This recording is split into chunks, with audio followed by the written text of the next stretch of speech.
인간은 자기가 감당할 수 없는 고난을 연속해서 경험하게 되어지면 어떤 지점에 가서는 반드시 무너지거나 극단적인 선택을 할 수밖에 없는 존재입니다. 극단적인 선택을 하지 않는다고 할지라도 자기가 걸어왔던 걸음, 거기에서 스텝이 꼬이거나 길을 잃어버리거나 정말 말도 아닌 선택을 할 수밖에 없는 것이 저와 여러분입니다. 노벨 문학상을 수상한 미국의 토리 모리슨, 흑인 여류 작가인데요. 빌러브드라고 하는 책에 보면 아프리카에서 미국으로 붙잡혀 온 흑인들의 처참한 실상을 소설 형식으로 고발하고 또 증언하는 내용이 그려져 있습니다. 이 책에 보면 흑인 노예들의 삶은 인간이 아니라 물건이나 짐승과 같이 다루어집니다. 자기 자신의 의지대로 살고 죽을 수도 없는 운명의 주인공들이 되고 자기의 감정조차 마음대로 움직일 수 없는 억압의 구조 속에 놓여가지고 자기의 전생애를 보내게 되어집니다. 백인들은 온갖 구타와 폭력으로 흑인들을 다스리고 특히 남자 백인들은 자신들의 성적인 욕구를 여자 흑인 노예들을 통하여 마음껏 채웁니다. 흑인 노예들은 이런 비참한 폭력적 강간을 당함으로 자기 자신을 더 이상 사랑할 수 없는 존재가 되고 맙니다. 심지어 제가 이 책을 읽으면서 제일 열받고 제일 짜증이 났던 부분이 이 부분인데, 심지어 흑인 여성들의 젖을 짜다가 자신들의 아이들, 이 백인 아이들의 간식으로 주는 장면이 이 책에 기록되어집니다. 이것은 인간의 삶이라고 할 수 없습니다. 하나님 형상대로 지음받은 인간을 인간으로 대우하는 모습이 결코 아니죠. 이 상황에서 이 책의 주인공, 여자 주인공은 아이를 데리고 탈출을 감행합니다. 그러나 하루도 못된 시간에 붙잡힐 처지에 놓여지게 되죠. 주인공은 자신의 아이와 자기의 운명이 자기가 태어나서 흑인 여자 노예로 살면서 겪었던 그 현실을 고스란히 함께 손을 잡고 도망온 이 아이에게 똑같이 반복되어질 것 같은 직감을 가지게 되죠. 붙잡히면 반드시 그런 현실이 펼쳐지게 될 것이다 라고 하는 계산이 딱 찾아옵니다. 그때 이 책의 주인공인 이 여인은 자기 등에 업고 있었던 아이를 앞으로 안아가지고 도망가면서 호신용으로 준비하고 있었던 톱을 꺼내가지고 자기 딸 아이의 목을 베어버립니다.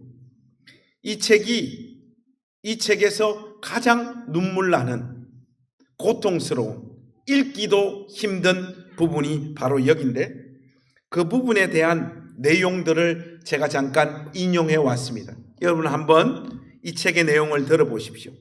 그 톱니를 작은 턱 아래서 끌어당기기 위해 얼마나 독한 마음을 먹어야 했는지, 기름처럼 아기의 피가 펌프처럼 솟아나오는 느낌이 어땠는지, 아기 머리가 제자리에 붙어 있게 하기 위해 손으로 받치고 있던 심정이 어떠했는지, 통통하고 생명이 붙어 달콤하던 그 사랑하는 목을 뒤흔들던 죽음의 경련을 조금이라도 덜어주기 위해 그 애를 꼭 껴안고 있던 마음이 어땠는지, 그걸 모른 채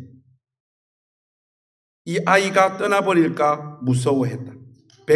백인들이 그 누구한테 한 짓을 떠올려 봐도 그 무엇보다 더 끔찍한 일이라는 걸, 그냥 괴롭히고 죽이고 사지를 절단한 게 아니라 더럽혔다. 너무나 끔찍하게 더럽혀져서 다시는 자신을 사랑할 수 없게 했다. 자기 자식들만은 결코 그런 짓을 당하게 하고 싶지 않았다. 이 갓난장이 아이가 여기서 붙잡혀서 다시 자기들이 살던 곳으로 돌아가게 되어지면 이 갓난장이가 자라서 꼬마 아이가 되고 흑인 숙녀가 되고 그 과정 속에서 엄마로서 자기가 그 성장 과정을 통하여 과정 속에서 겪었던 똑같은 일을 이 아이가 당할까 싶어서 차라리 그런 삶을 반복할 바에는 이 아이의 목숨을 여기서 끊어주는 것이 엄마가 아이를 위해서 할 수 있는 최고의 사랑이라고 생각했던 것이죠. 그래서 이런 판단을 한 겁니다. 인간은 이렇게 연약한 존재입니다. 그 누가 이런 선택을 감행한 아이의 엄마를 욕할 수 있겠습니까? 우리라고 별다른 삶을 선택할 수 있는 것이 아닙니다. 계속되는 펀치 앞에는 당할 장사가 없습니다. 어떤 사람이 비교적 저는 고난과 어려움을 잘 겪고 잘 넘어갑니다, 이렇게 이야기하는 분이 있는데 그거는 고난이 약했거나 고난이 한두 번밖에 없었기 때문에 그렇습니다.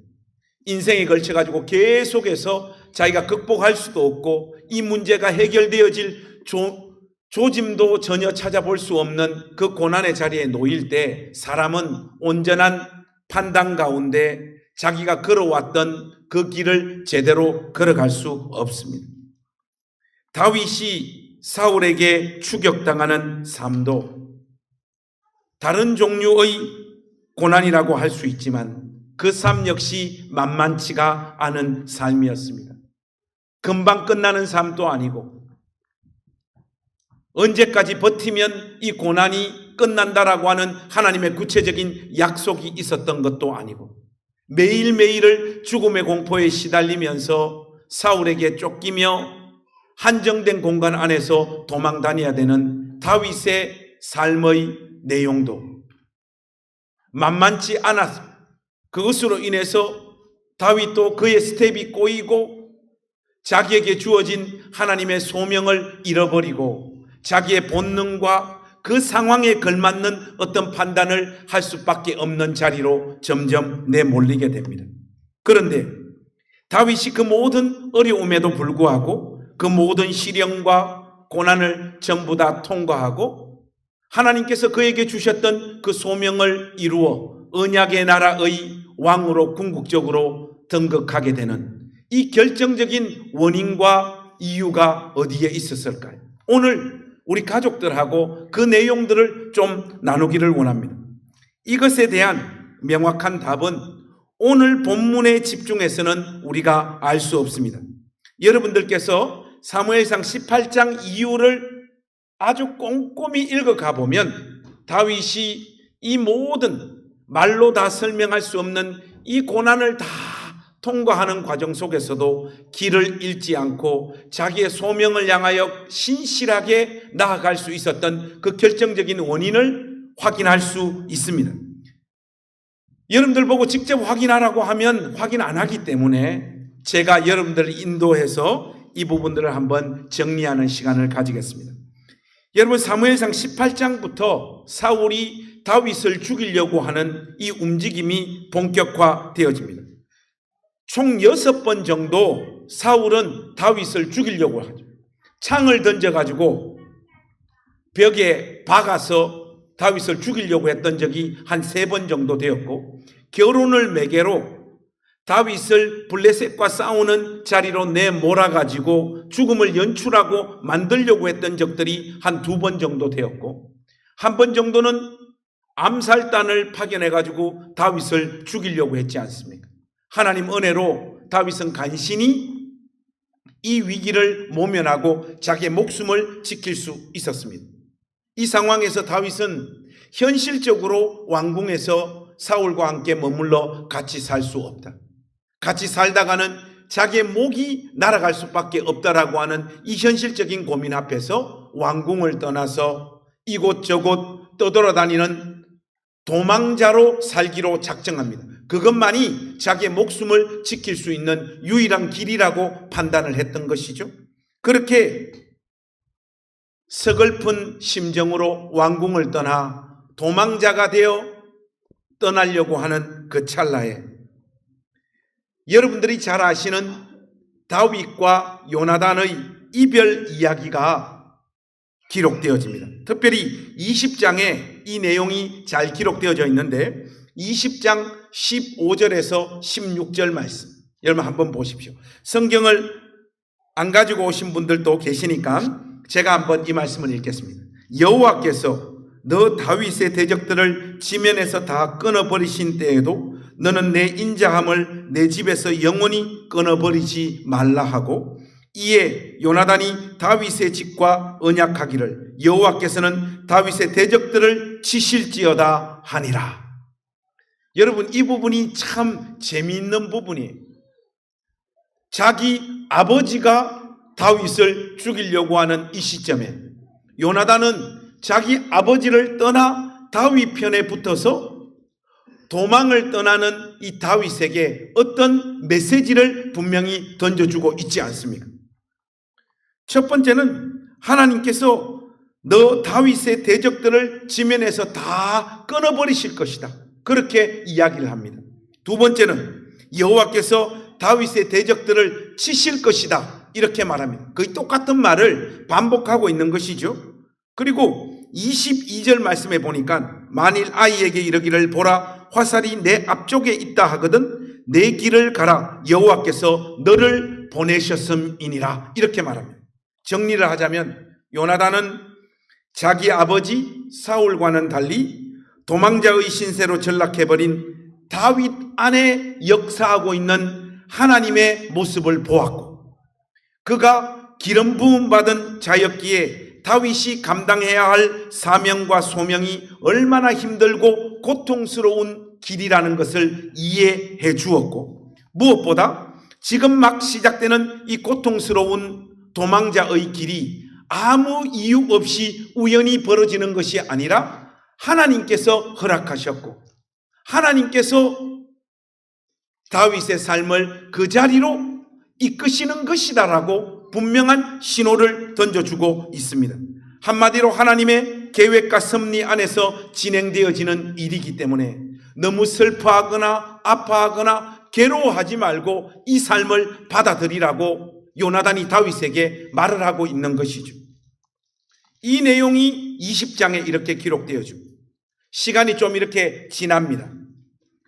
사울의 공격 내용이 21장에는 나타나지 않습니다. 그런데 22장에 보면 아둘람 굴에서 모압 땅 미스베로 다윗이 도망을 갔다가 가 선지자의 메시지를 듣고 이방 땅이었던 모압 땅 미스베에서 유다 땅 헤레 수풀가로 다윗이 다시 돌아옵니다. 이것이 22장의 전반부 내용이에요. 22장 후반부에는 어떤 내용이 기록되어져 있는가 하면 다윗에게 골리앗의 칼과 제사장들만 먹을 수 있는 향용떡을 제공했던 아비아달과 85명의 제사장을 몰살시키는 사울의 잔악한 행동이 생생하게 기록되어져 있습니다. 다윗을 향한 직접적인 핍박은 아니었지만 다윗을 도와준 자들을 전부 다 죽여버리는 이 모습은 다윗을 향한 간접적인 공격이라고 우리가 이해를 해도 전혀 무리가 아니죠. 그리고 23장은 이제 유다 땅으로 돌아와서 한정된 그 좁은 땅에서만 도망을 다녀야 하는 고달픈 다윗의 모습이 그려지고 있습니다. 23장 초반에 그일라 땅을 공격한 블레셋을 상대하기 위해서 다윗은 헤레 숫불가를 떠나서 그일라로 올라옵니다. 이 선택으로 말미암아 사울의 고백 그대로 이제 다윗은 문과 문빗장이 있는 딱 걸려있는 도관에 든 쥐의 형국으로 내몰리게 되죠. 사울은 하나님께서 저 다윗을 자기 손에 붙이셨다고 확신을 하면서 다윗을 죽이기에 본격적인 열심을 가동시킵니다. 다윗은 하루는 황무지, 하루는 산, 하루는 동굴로 매일매일 죽음의 공포에 시달리면서 도망다니는 이 삶의 자리로 내몰립니다. 여기에서 여러분 누가 다시 다윗을 찾아 났습니까? 23장 15절에서 18절 말씀해 보시면 이렇게 기록되어져 있습니다. 다윗이 사울이 자기의 생명을 빼앗으려고 나온 것을 보았으므로 그가 십광야 수풀에 있었더니 사울의 아들 요나단이 일어나 수풀에 들어가서 다윗에게 이르러 그에게 하나님을 힘있게 의지하게 하였는데 곧 요나단이 그에게 이르기를 두려워하지 말라. 내 아버지 사울의 손이 내게 미치지 못할 것이요 너는 이스라엘의 왕이 되고 나는 내 다음이 될 것이라 내 아버지 사울도 안다 하니라. 여러분, 이 상황 자체가 지금 얼마나 급박하게 돌아가고 있습니까? 요나단은 이 절망적인 상황에 다윗을 찾아가 그에게 하나님을 힘있게 의지하는 자리에 다윗을 세웁니다. 하나님이 너와 함께 하신다. 힘내라. 여러분, 이런 말 해봐야 고난당하는 사람한테 아무런 도움 안 되는 거 아시죠? 힘날 상황이 아닌데 힘나라 해봐야 그냥 그 이야기를 듣는 사람은 별로 힘도 안 나고 마음만 허탈합니다. 힘내라 했을 때는 예를 들어서 누가 한 3억 빚을 졌어. 힘내라. 잘 될 거야. 잘 되긴 뭐 잘 돼. 힘내라 하면서 어떤 말을 해야 힘이 납니까? 내가 다 줄 수는 없지만은 한 1억 5천 정도 이렇게 준비해 왔다. 그때 힘이 나는 거예요. 여러분, 여기서 아멘 하셔야죠. 근데 뭐 아무것도 안 해주고 뭐 힘내라 해봐야 힘 별로 안 납니다, 솔직히. 그냥 그 말 해주는 말이 그냥 고마울 뿐이죠. 힘은 별로 안 납니다. 여기에 보면 사울이 힘있게 하나님을 의지하게 했다라고 했는데 하나님이 너와 함께 하니까 힘내라. 지금 이렇게 말하고 있는 것이 아닙니다. 요나단은 다윗에게 힘있게 하나님을 의지할 수 있는 그 이유를 분명히 말하고 있어요. 다윗, 우리 아버지 사울 말이야. 허당이야. 내가 우리 아버지 잘 알잖아. 우리 아버지가 너를 아무리 죽이려고 해도 우리 아버지는 너를 절대로 죽일 수가 없다. 그런 일은 절대로 벌어지지 않는다. 이 이야기로 다윗을 안심시킵니다. 우리 아버지한테 조금도 쫄지 마라. 담대해라. 시간이 여기서 조금만 지나면 우리 아버지가 지금 이스라엘의 왕인데 네가 이 나라의 왕이 될 것이다. 네가 이 언약의 나라를 통치하는 왕의 자리에 반드시 서게 될 거고 네가 왕이 된 다음에야 나한테 어쩌면 기회가 올 것이다. 요나단이 이렇게 다윗에게 지금 이야기하고 있습니다.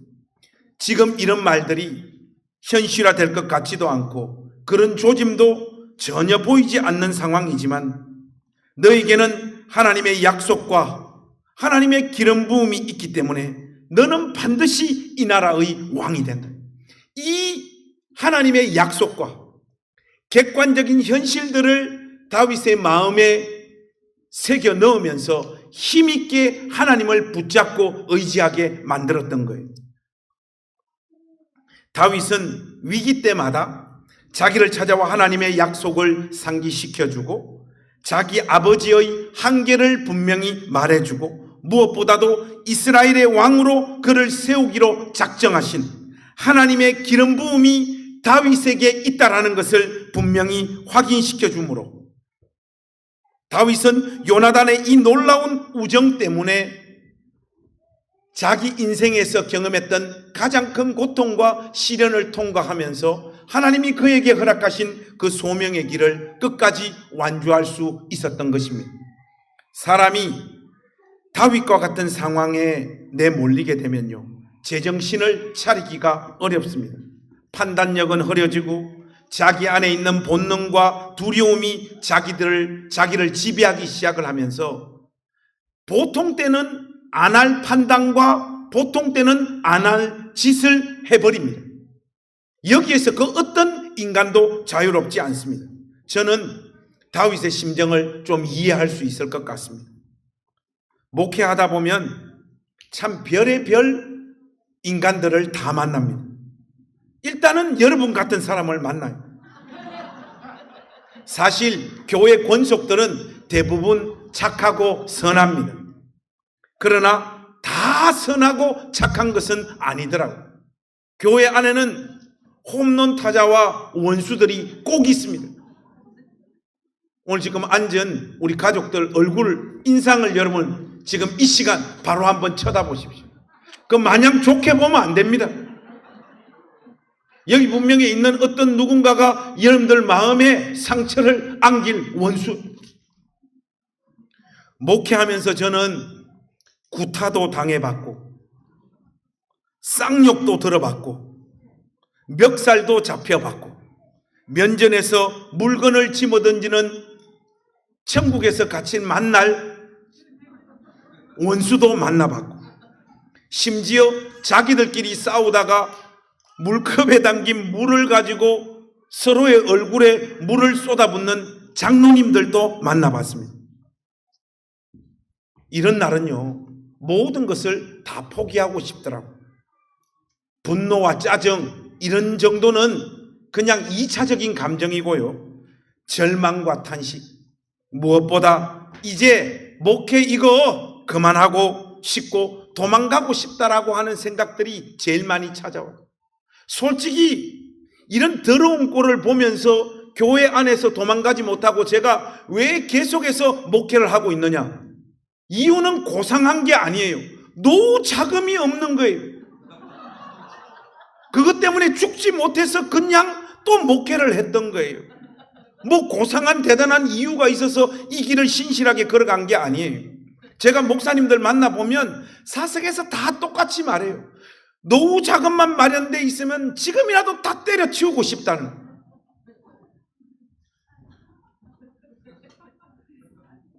우리가 그런 수준의 존재들입니다. 하나님은 이런 한심한 것들을 붙잡아서 그래도 자신의 일을 이루어 가시고 성취해 가시는 분이신 거예요. 그런데 여러분 이때 말이죠. 저보다 하나님을 더 사랑하는 교회 가족들이 저를 먹이고 입히고 여행 보내주고 기도해주고 격려해주고 목사님 무슨 일이 있어도 우리는 목사님과 함께 할 거예요. 하나님께서 주신 소명을 끝까지 완수하셔야 됩니다.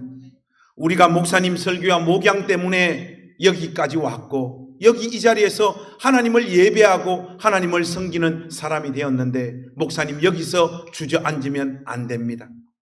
그렇게 말하면서 기도해 주던 사람 말고 돈을 주던 사람, 그 사람 때문에 여기까지 온 거예요. 그 배려와 사랑 때문에 저는 중간에 길을 잃지 않고 여기까지 와서 낮은담 교회 목사가 되어 있습니다. 다윗도 마찬가지입니다. 요나단의 이 지속적인 사랑과 뜨거운 우정으로 인해 그가 길을 잃지 않고 끝까지 자기의 소명의 길을 완주할 수 있었던 것입니다. 여러분 요나단의 역할을 구체적으로 한번 살펴볼까요?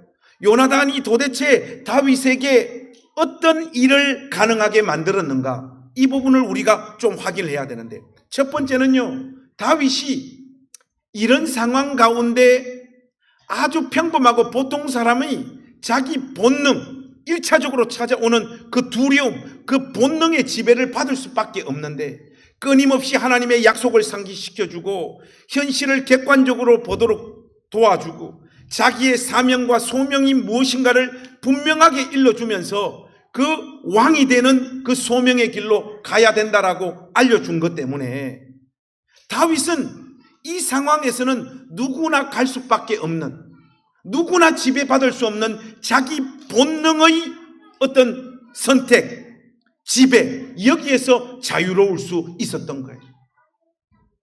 여러분 어떤 사람이 여러분을 계속해서 괴롭히는데 저 사람이 나를 괴롭히는 데는 하나님의 계획과 섭리가 있을 거야. 이거 됩니까?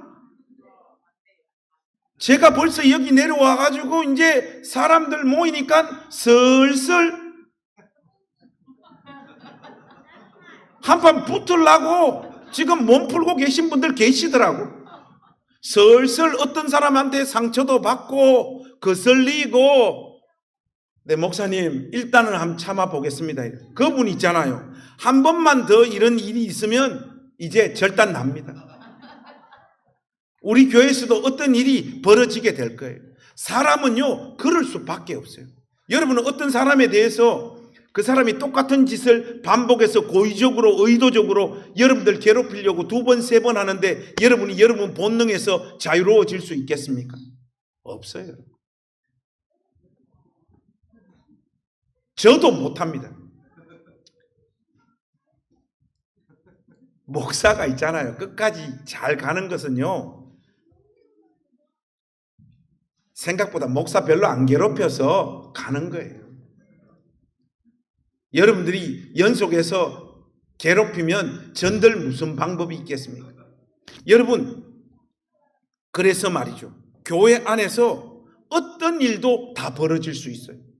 그리고 그 일로 말미암아 하나님 앞에 서 있는 그 영혼은 흔들릴 수 있고 길을 잃을 수 있고 공동체를 떠날 수 있습니다.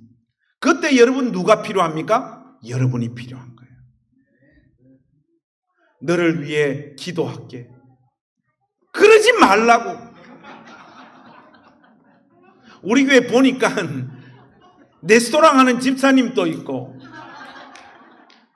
음식점 하는 집사님도 있고 상담실 운영하는 권사님도 있고 그런데 데리고 가는 거예요. 그리고 멋있게 여러분 호주머니를 여는 거예요. 그리고 같이 욕하는 거예요. 그리고 그 사람 붙잡아서 그 사람 많이 할 수 있는 그 사람 많이 그 삶을 살았기 때문에 그 사람 많이 이 주님의 몸된 교회에서 가지는 그 역할을 볼 수 있도록 여러분들이 힘있게 그 영혼이 하나님을 의지할 수 있도록 신앙으로 권면하고 돕고 섬기고 끝까지 함께 해야 되는 거예요. 이런 사람들이 없을 때 그런 일들이 벌어질 때마다 교회는 흔들리고 휘청거리는 거예요. 여러분들이 다 그런 자리에 안 설 것 같죠? 안 그렇습니다. 제가 여러분들을 보면 인상이 좋지가 않아요. 표독스럽습니다. 무섭고 다 그냥 화장으로 부드럽게 인상을 만든 것뿐이지 만만치가 않은 분들이 여기에 많이 앉아 있습니다. 교회 안에서 이런 일이 발생했을 때 그 한 영혼이 그 상황에 어떤 인간도 쉽게 선택할 수밖에 없는 그 자리로 가지 않도록 여러분들이 돕고 섬기고 함께 하십시오. 그래서 그 영혼이 본능의 지배를 받는 것이 아니라 신락같이 그의 영혼 가운데 붙잡고 가지고 있는 하나님을 의지하는 그 마음이 더 정폭되어지는 자리로 그 사람을 인도하는 여러분들이 될 수 있기를 바랍니다. 요나단이 이 역할을 다윗에게 해준 거예요. 또 보면 여러분 24장 4절 말씀에 보면 끊임없이 사울이 다윗을 죽이려고 계속해서 반복하잖아요. 그러다가 전세가 역전되어집니다. 다윗이 사울을 죽일 수 있는 결정적인 기회를 얻게 되어집니다. 그 24장 4절에 보니까 이런 사람이 있습니다. 이렇게 기록되어 있습니다. 다윗의 사람들이 이르되 보소서 여호와께서 당신에게 이르시기를 내가 원수를 내 손에 넘기리니 네 생각에 좋은 대로 그에게 행하라 하시더니 이것이 그날이니이다 하니 다윗이 일어나서 사울의 그롯자락을 가만히 베니라. 여러분들 지금 이건 무슨 상황입니까? 다윗의 참모들이 다윗이요, 하나님께서 원수를 당신의 손에 넘기겠다 이 말씀을 하셨던 적이 있잖아요. 지금 딱 그 상황을 하나님께서 만들어 주셨습니다. 칼을 뽑아 가볍게 담대하게 사울을 죽이십시오. 하나님께서 지금 결정적인 기회를 허락하고 계신 것입니다. 이렇게 자기 주변에 있는 가장 친하고 사랑하고 끝까지 다윗과 함께 섰던 자들이 다윗을 이렇게 지금 부추기고 있단 말이죠. 여러분, 이 부추김에 안 넘어갈 사람이 아무도 없습니다. 아무도 없습니다. 여러분. 그런데 요나단이 그에게 끊임없이 이야기해 주었던 우리 아버지가 별 존재가 아니고 너는 하나님의 기름 부음을 받은 자이고 하나님께서 결국은 너를 이스라엘의 왕으로 세울 것이다 라고 하는 이 소망의 메시지를 가슴에 품은 다윗은 참모들이 이렇게 하나님의 약속, 하나님의 말씀을 근거로 해서 거짓된 부추김을 다윗의 마음 가운데 계속해서 쏟아부을 때도 다윗은 흔들리지 않고 자기의 소명의 길을 걸어갔던 거예요. 여러분, 교회에서도 마찬가지입니다.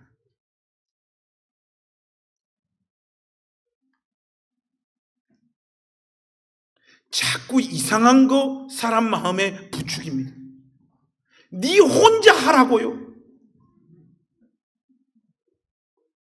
제발 우리 낮은 단교에서는 좀 그런 거 없었으면 좋겠어요. 집사님, 내가 어제 꿈을 꿨는데 주님이 나보고 집사님한테 이 말씀을 꼭 전해주라 하네. 개꿈입니다, 여러분. 개. 그리고 말씀 읽다가 집사님이 딱 생각이 나서 니한테 주는 말씀이에요. 왜 말씀 읽고 자꾸 다른 사람 생각났다 그래요? 제가 이번에 진천군 연합회 기독교 연합회 부흥회를 인도하고 왔는데 거기 또 우리 침례교 목사님들이 있고 초교파로 모이는 그 모임에 침례교 목사가 강사로 갔기 때문에 교단의 명예가 걸려 있기 때문에 제가 풀 텐션으로 설교를 했어요. 그리고 평상시보다 잘했어. 끝나니까 분위기가 좋아요. 타교단 목사님도 침례교 이거 말씀 중심이네 이러면서 저한테 하는 말씀이 어떤 목사님이 그러시는 거예요. 이 설교를 우리 장로가 꼭 들었어야 되는데 오늘 바빠서 못 왔다. 여러분, 목사가 이 정도 수준입니다. 여러분. 그러니 성도들이 이런 짓을 얼마나 많이 해요, 여러분.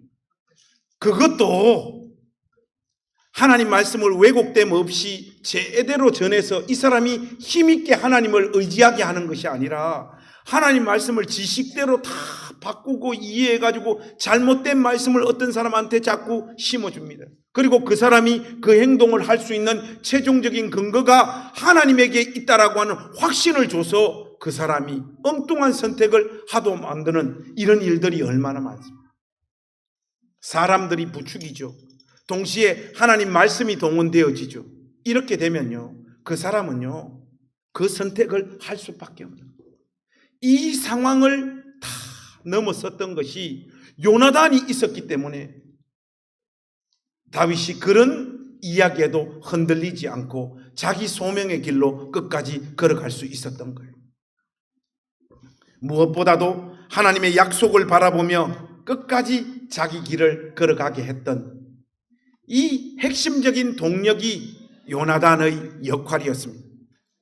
여러분, 약속은 있잖아요. 누군가 상기시켜주고 그 약속을 떠올려주는 어떤 매개가 있어야지 그 약속은 지켜집니다. 제가 집에서 우리 집사람한테 따뜻하게 안 하는 거, 그리고 집안일 잘 안 하는 거, 이게 금방 소문이 다 나버렸는데, 여러분 왜 그런가 하면요, 결혼 반지를 안 끼고 있어서 그래요. 이거 우리 목회하다가 어려웠을 때 우리 집사람 거 내 거 다 팔아먹었거든요. 우리는 이거 끼고 있어봐가 뭐하노. 근데 여러분, 그게 별거 아닌 것 같죠. 그런 반지들이 있잖아요. 우리는 결혼을 했지. 이 결혼 앞에서 나는 이 여자에게, 이 남자에게 충실하기로 마음을 먹었지. 어떤 매개가 있어야지, 또 그 약속을 상기시켜주는 어떤 존재가 있어야지 끝까지 그 약속을 기억을 하면서 그 길을 갈 수 있는 거예요. 사람은요, 조금 힘들면 약속이고 나발이고 다 내던져버려요. 그게 심지어 하나님께서 주신 약속이라고 할지라도 기억하지 못한단 말이죠. 그런 의미에서 지금 하나 둘 셋 하면 결혼한 우리 가족들은 손 이렇게 한번 올려봅니다. 하나 둘 셋. 좋습니다. 내루세요. 목사님, 저는 결혼 반지 끼고 있습니다. 손 한번 들어보세요. 이런 이 교회 꼬라지가 어떻겠어요? 우리가 이런 일에 있어서는 좀 실패한다고 할지라도 하나님이 여러분 각자들에게 주신 소명과 약속이 있을 거 아니에요. 그 약속의 길을 그 사람이 끝까지 신실하게 걸어가는 데 있어서는 요나단과 같은 존재가 있어야 됩니다. 사랑해주고 품어주고 그 사람만이 감당할 수 있는 역할이 있음을 끊임없이 어떤 사람이 상기시켜주고 사랑해주고 품어주고 속삭여주고 그래야지 그 사람이 그 자리에 설 수 있는 겁니다. 결론을 맺겠습니다. 우리는 각자가 책 한 권씩 충분히 저술할 수 있는 사연들을 가지고 여기 이 나전당 교회에 모였습니다. 여기에서 하나님을 힘있게 의지하게 하는 그런 요나단과 같은 친구를 꼭 만나십시오. 아니, 여러분들이 그 요나단과 같은 친구가 되어 주십시오. 문제는 이게 말같이 쉽지 않다는 거예요. 왜냐하면 다들 자기가 다윗이라고 생각해서 요나단같이 자기를 알아주는 사람만 찾기 때문에 그렇습니다. 자기가 누군가에게 요나단이 되어주는 것이 아니라 자기는 다윗이라고 생각을 하는 거예요. 여러분 솔직히 말해서 우리 교회 다윗은 저밖에 없잖아요. 여러분이 무슨 다윗이에요? 제가 다윗이지. 믿습니까? 설교하면서도 이 나르시시즘에 빠져드는 이 인간의 지독한 죄성을 보세요. 제가 무슨 다윗이에요? 제가 조금만 부추기면 왜 다들 아멘 하시냐고요. 여러분 다윗이 되기보다는 요나단이 되십시오. 그래서 어떤 사람이 그의 고유한 소명의 길을 완성할 수 있도록 여러분이 도와주십시오.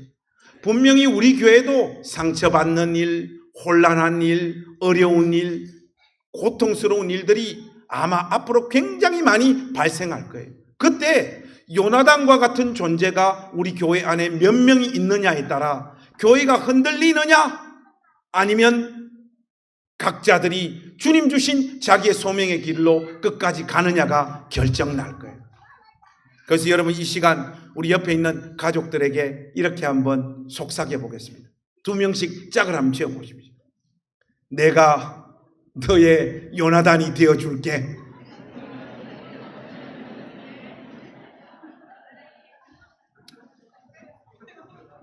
좀 간지럽습니까? 두 번째는요, 이게 요나단 같은 역할을 감당한다는 게 쉬운 게 아닌 것이 교회라고 하는 공간이 자칫하면 힘있게 하나님을 의지하게 해주는 사람을 만나기보다는 서로 힘있게 비난할 가능성이 많은 장소이기 때문에 그렇습니다. 여러분 제가 꼬마 때부터 교회를 다녀봤는데 교회만큼 뒷담화가 많은 데가 없어요. 세상 사람들은 술을 마시기 때문에 중간쯤 가면 필름이 끊어져요. 그래서 뒷담화도 멈추는데 교회 다니는 것들은 술을 안 해요. 하니까 주둥이만 살았어요. 밥 먹으면 누구 씹어대고 구역 모임하면 누구 씹어대고. 그래서 여러분 목사 이외에 집사님 저하고 식사 함께 할까요? 여러분 이런 인간들을 믿지 마세요. 여러분 누구 씹으려고 그러는 거야. 여기 와서 서로가 서로에게 힘있게 하나님을 의지하도록 만들어주는 그런 존재가 되셔야지 서로를 비난하고 같이 뭉쳐서 또 누군가를 비난하는 이런 문화가 만들어진다면 우리 주님께서 피로 값주고 사신 이 교회가 뭐가 되겠습니까?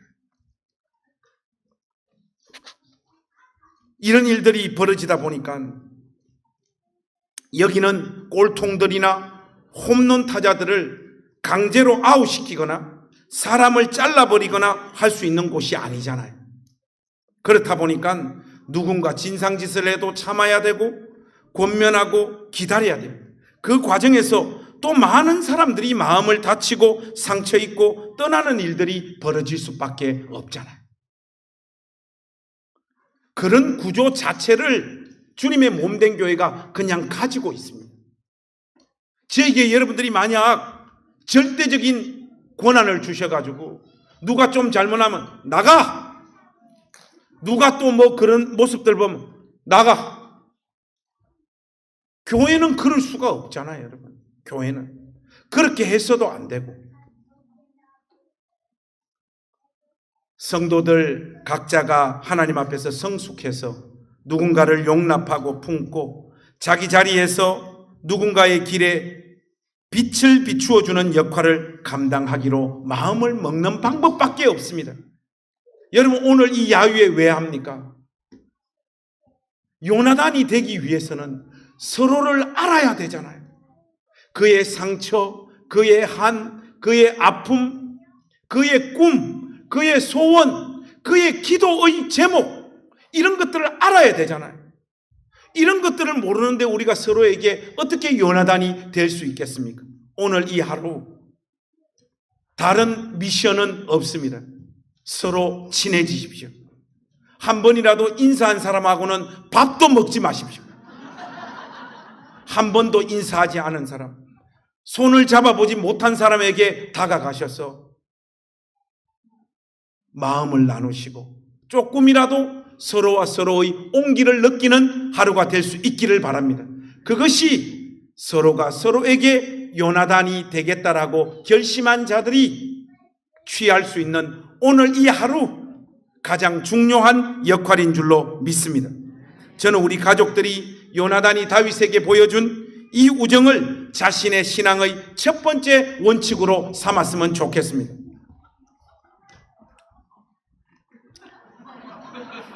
얘들아, 빨리 들어가. 목사님 설교해야 돼. 여러분, 요나단을 한번 보십시오. 그가 다윗과의 우정을 지키기 위해서 얼마나 많은 것들을 희생했습니까? 아버지와의 관계가 깨어질 위험을 감수했고, 자기 자신이 왕이 될 미래도 희생했고, 이 우정으로 인해 자기가 살아있는 동안은 다윗으로 인해서 그 어떤 유익도 얻지 못하는 자리에 요나단의 삶은 내몰렸습니다. 그럼에도 그 어떤 고생과 시련도 요나단으로 하여금 다윗을 향한 그 우정을 멈추지 못하게 만들었습니다. 이 요나단의 헌신이 다윗을 살렸습니다. 솔직히 나전단교회 가족 여러분, 혼자서 자기의 소명을 성취하고 이룰 수 있는 사람은 아무도 없습니다. 우리는 누군가가 기다려줬고 참아줬고 사랑해주고 품어주고 이해해주고 돈 주고 밥 사주고 기도해주고 품어준 그 사랑 때문에 여기에 와 있지 않습니까? 여러분, CBS에서 제 새롭게 와서 나와서 간증한 내용들 다들 좀 들으셨죠? 이 삼산동에 사는 우리 선생님, 그때 온몸에는 담배 냄새가 진하게 다 배어있고 얼굴은 팍 까매가지고 몸은 지금은 돼지인데 그때는 완전 짝대기였다고. 바짝 말라가지고 입은 거칠고 이런 애가 나타났는데 우리 선생님이 저를 처음 보자마자 껴안고 해주셨던 말씀이, 관성아, 너는 애가 눈빛이 다르다. 눈빛을 보니까 앞으로 보통 사람이 감당해야 할 역할이 아니고 아주 큰 인물이 될 것 같다. 우리 선생님이 그 말씀 해주셔. 만날 때마다 저를 안아주시고 그 말씀 해주신 것 때문에 제가 진짜 그렇게 됐잖아요. 뭐야 이거 아멘이 왜? 텔레비전에 나오는 목사가 됐잖아. 제가 이렇게 생각을 해요. 우리 선생님이 진짜 내 눈빛을 보고 뭔가 다른 게 진짜 있어서 저 말을 해주셨을까? 지금 와서 생각해 보니까 경상도 말로 우리 선생님은 그냥 겐또였어요. 그냥 겐또로 찍어버린 거예요. 그냥 아무한테나 해준 말이야. 특히 불쌍해서. 그런데 그 말이 저를 살렸잖아.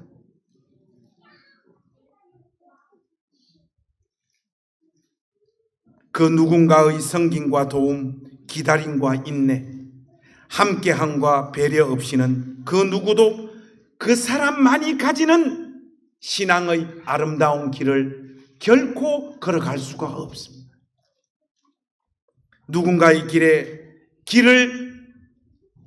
빛을 비추는 우리 낮은당 교회 가족들이 되시기를 주님의 이름으로 부탁합니다. 정말 주님을 사랑하는 사람은 형제와 자매 안에 있는 하나님의 형상을 보는 사람입니다.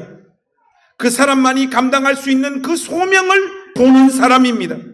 그의 어려움을 이해하고 그의 내면에 담긴 갈등과 아픔을 읽어내고 울고 그의 손을 잡고 한 걸음이라도 그와 같이 가기로 마음을 먹은 사람입니다.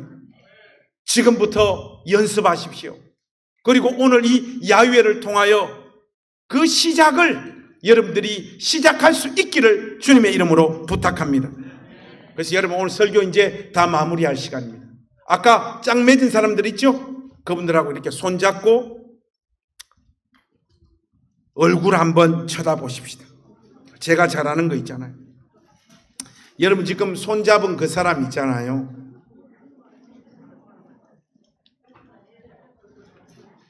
여러분 왜 눈빛을 보라는데 저를 보십니까? 좀 보시. 그 와이프나 뭐 가족끼리는 좀 하지 마시고 그 첫날 만날 보는데 뭘 또 남편하고 그렇게 딴 사람 좀 해보세요. 여러분들이 잘 모르는. 자, 여러분 눈을 한번 쳐다보죠. 여러분들 손잡은 그 사람이 누군가 하면요, 지금 아프고 힘든 사람이에요. 여러분들이 손잡은 사람이 지금 누군가 하면요, 인생이 너무 힘들어가지고 자기 본능과 믿음 아닌 어떤 선택을 해버릴까 하는 기로에 서 있는 사람이에요. 여러분들이 손잡은 사람이. 그러니까 그 눈을 더 따뜻하게 한번 쳐다보세요. 말이 필요 없습니다. 그리고 이 말 한마디만 하십시오. 집사님, 권사님, 장로님, 내가 어떤 일이 있어도 이 잡은 손 놓지 않을게요. 그렇게 한번 속삭여 보십시오.